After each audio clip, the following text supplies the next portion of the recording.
I think a lot of people worry that it's now too late to get into Tesla stock. And of course, we all wish we'd made investments a lot earlier. I do too. In hindsight, I wish I had put all of my life savings into Tesla stock in 2019. So now I have to think about whether I believe that Tesla has done all of its growing and it's going to start maturing and there's not much growth really to see there. Therefore, it's not really a worthy investment anymore, or whether I believe the complete opposite. To foreshadow this video, I am very comfortable with building my Tesla position now and accumulating more shares. I do not believe that I have missed the boat on Tesla, and I really believe that they are going to see amazing growth in the foreseeable. And actually, that they're at a little bit of a crossroad in their journey right now. And of course, I can only do my own research and decide what I want to do with my own money. So do not take this as financial advice. So up until this point, Tesla has achieved a lot. They have done the most out of any other company to move the world to electric vehicles. Their success has helped legitimize the EV market,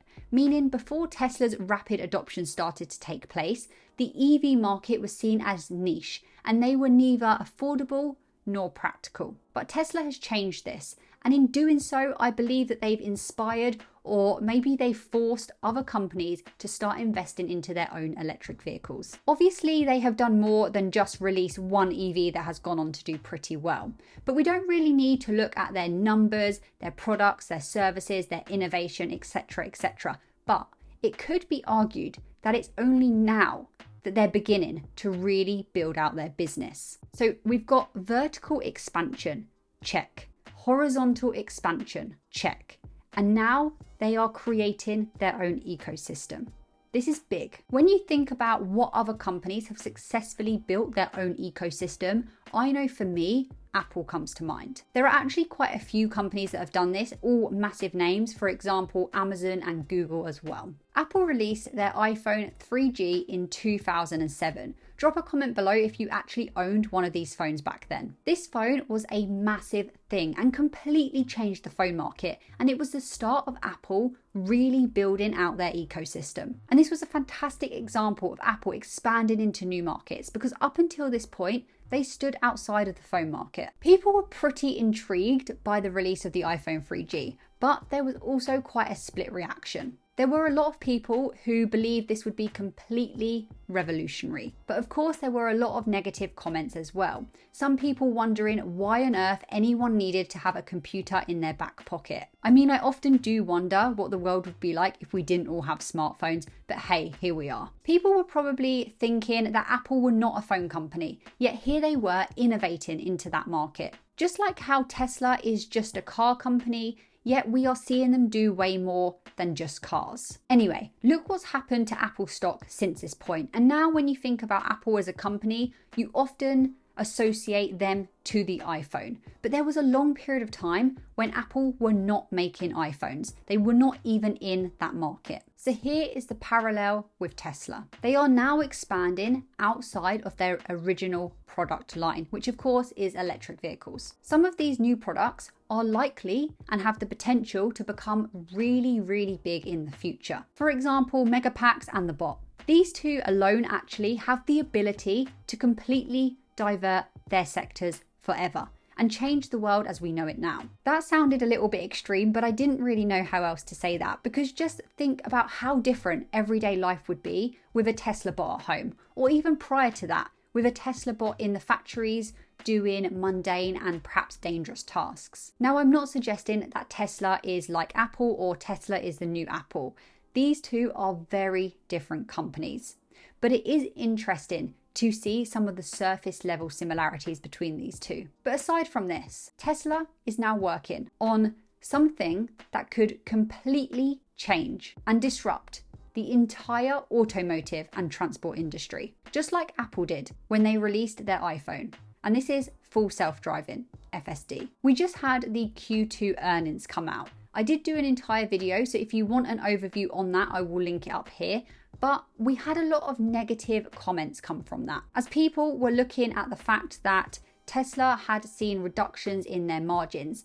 But what people didn't really stop to speak about very much was the fact that they reported record revenue. In the current climate that we are experiencing, And that's pretty big. But during this call, Elon Musk also said that Tesla were open to licensing their full self-driving technology to other companies in the future. They are willing to license perhaps in the future. In addition to this, they are already providing other companies' customers with access to their supercharging network. Maybe one day they will even start to sell battery-grade lithium to other customers too.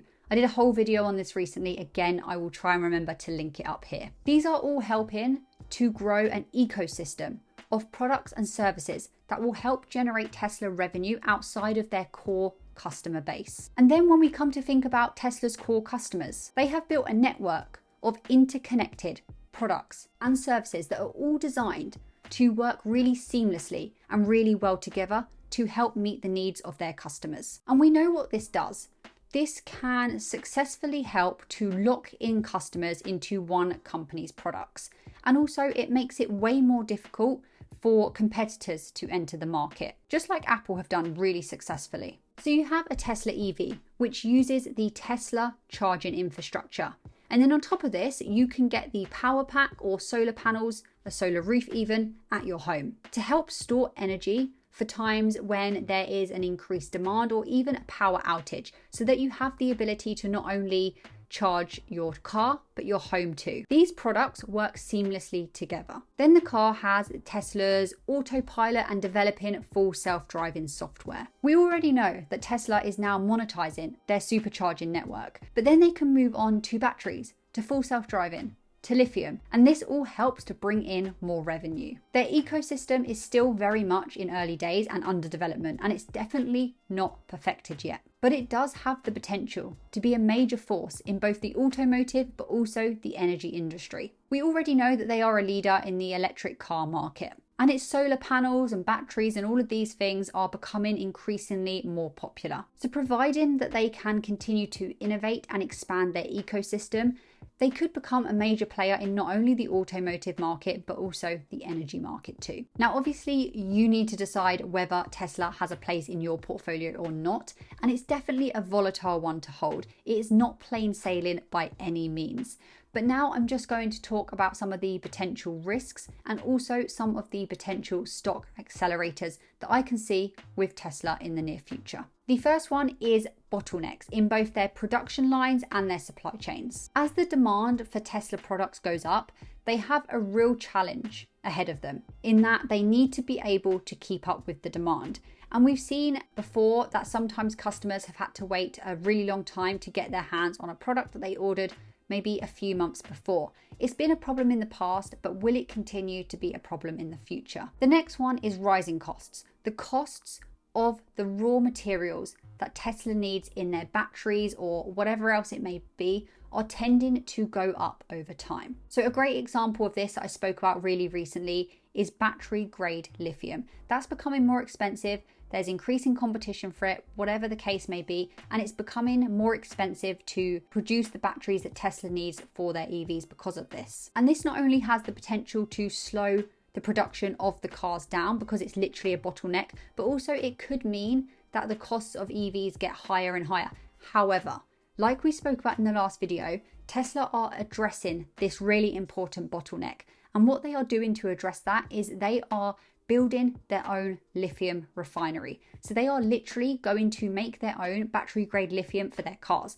And in the future, they may even be able to sell some of this battery grade lithium to other customers, which will be a whole new revenue source that we won't even get into in this video. But we do have to think about rising costs and bottlenecks because those are two things that most companies will face. And then we have competition. Of course, since Tesla's success, many other legacy automotive companies or even newer players in the field have really seen the pressure to get out an EV to market quickly, and one that people are going to want over a Tesla. And of course, as more companies do this and as more companies are successful in doing this, now that's the important thing, because a lot of companies will release their own EVs, but they may not be profitable, they may not be sustainable, they may not even be that good. But as different companies are able to do this more successfully, of course, this does increase competition for Tesla, and it does mean that perhaps Tesla will lose more of its market share over time. If you're worried about this, I would say go and have a look at all the different electric vehicles on offer out there. Have a look at the profitability of these vehicles, have a look at their margins, and also just have a long, hard think about Tesla as a company. It gives me a lot of reassurance knowing that they are innovating in ways that no other company are. They are getting into new markets. They are getting into new industries. They are not just simply producing a couple of electric vehicles and that's about it. But it would be naive of me to sit here and say that Tesla has no competition, because quite frankly, the competition is coming up quite thick and fast, especially in some of China's electric vehicle players.